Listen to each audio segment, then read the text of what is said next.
Buku Broken Strings yang ditulis selebritas Aurelie Moermans viral di media sosial. Memoir ini mengisahkan masa lalu kelam Aurelie saat menjadi korban child grooming. Buku selebritas Aurelie Moermans yang berjudul Broken Strings tengah menjadi perbincangan hangat di media sosial. Dalam buku itu, Aurelie secara terbuka menceritakan kisah pilu yang ia alami di masa mudanya saat menjadi korban child grooming. Dilansir dari akun Instagram KPAI, Komisi Perlindungan Anak Indonesia menyebut child grooming adalah modus kejahatan di mana pelaku mendekati anak, membangun kepercayaan, lalu memanipulasi mereka untuk tujuan eksploitasi. Ini sering terjadi di media sosial, game online, atau chat pribadi tanpa disadari orang tua. Proses ini seringkali berlangsung perlahan, membuat korban tidak menyadari bahwa dirinya sedang berada dalam situasi berbahaya.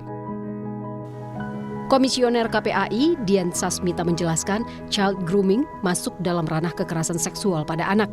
Dian pun menegaskan, child grooming harus menjadi perhatian semua pihak dan harus dilaporkan.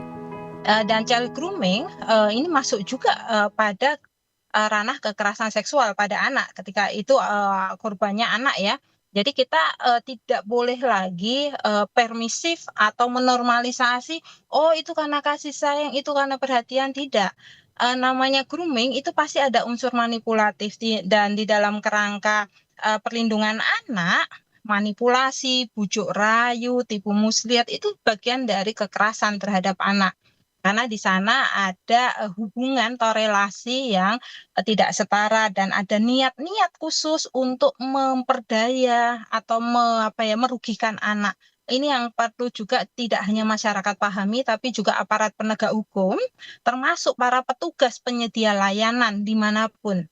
Jadi sehingga ketika ada anak atau orang tua melaporkan kasusnya atau situasinya bahwa dia seperti yang dialami penulis, ini harusnya direspon, tidak hanya didiamkan saja.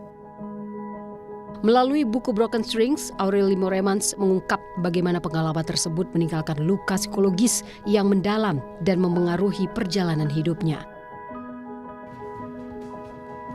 Keberanian Aurelie berbagi cerita menuai apresiasi publik sekaligus membuka diskusi lebih luas tentang pentingnya perlindungan anak. Peran orang tua, pendidik, dan lingkungan sekitar sangat penting untuk meningkatkan kewaspadaan serta membangun komunikasi terbuka dengan anak. Kisah Aurelie Moermans menjadi pengingat bahwa mawas diri dan edukasi adalah langkah awal untuk mencegah child grooming demi melindungi generasi muda dari kejahatan serupa. Tim Liputan Kompas TV.